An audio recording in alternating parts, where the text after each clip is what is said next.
The tree on the mountain. What I mean by that, as you can see here in the picture, usually on mountains, especially high mountains, when there's like a mountain, the only mountain in the area, you will see a tree. And usually those trees are very big, strong, and high. What can also happen is that around the tree, as you can see here, there is no much around. So that's mostly the only tree, and usually in the highest point on the mountain.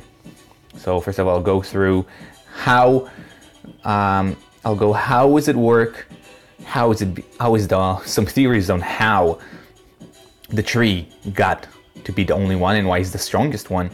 And let's start with how.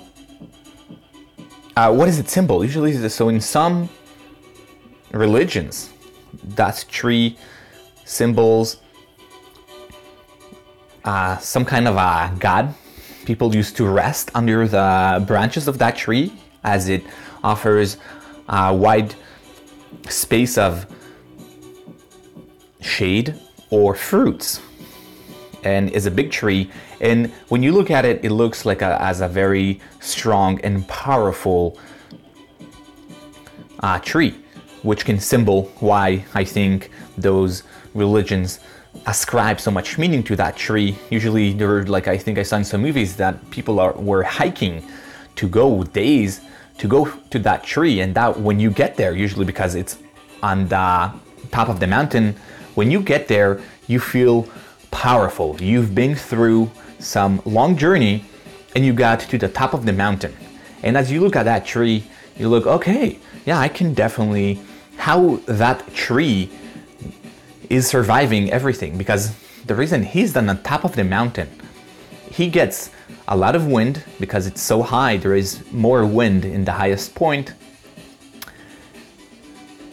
and he survived everything. So that's a symbol of strong toughness, and that's why I think people used to ascribe so much meaning to it. Now let's go for some theories of why and how, from an evolutionary perspective, how I think that tree became that much, or that so much big, as you can see here. From this picture, you can see also the hike. It's like a very steep trail to get to that tree. So first of all, as I just said, that tree is in the highest point. So just by being that high, by definition, means that it has to survive many hard winds and hard conditions. So I think it has also less water on the highest point, but I'm not quite sure about it.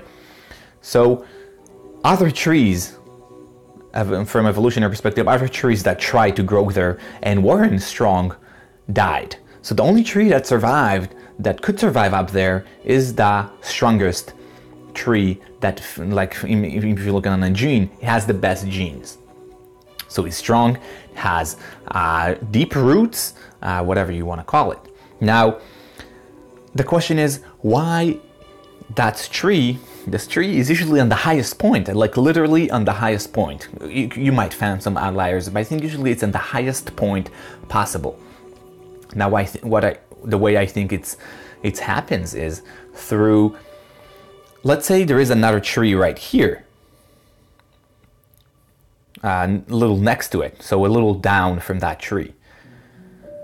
As it starts, so let's say he grew a little bit, but when there is a tree that grew a little bit on the higher end, so let's say that there is a tree a little down, and like another tree start to grow on the highest point.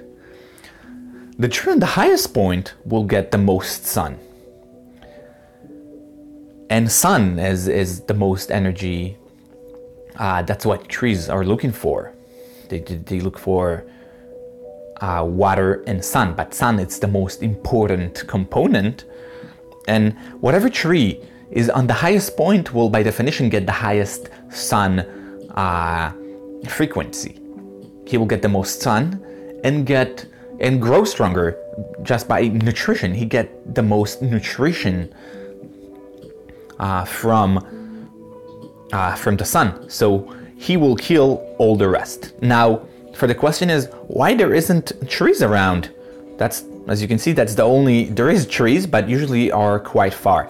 So after establishing his place and getting a lot of sun, deep roots, so he gets to water too, with time he grows more and more because he gets so much nutrients.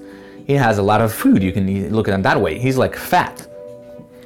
So, and look, you can see on the branches here, they are quite wide, especially when comparing to the middle. So they're quite wide, and they are shading the rest. So whatever tree that is trying to grow next to it doesn't have enough sun.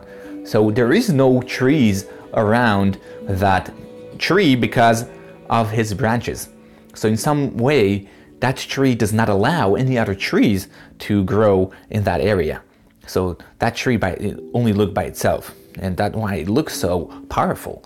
Is basically establishing presence and some sort of an alpha male. So he's there, very powerful by itself, and in some way he's killing or doesn't let any other trees to grow in that area. I think it's and there is again when you look at those trees, there is something you can feel some of the strength of what they're going through, and I think it's deeper in us that we understand. Oh, that tree is going through something and is big and everything along of its component. So yeah, I think that's awesome. Something that I thought about, and I think it's interesting. Of course, none of those theories I brought here are fully researched. So some things I know, some things I added to myself. Feel free to research it if you want to know a little bit more about it.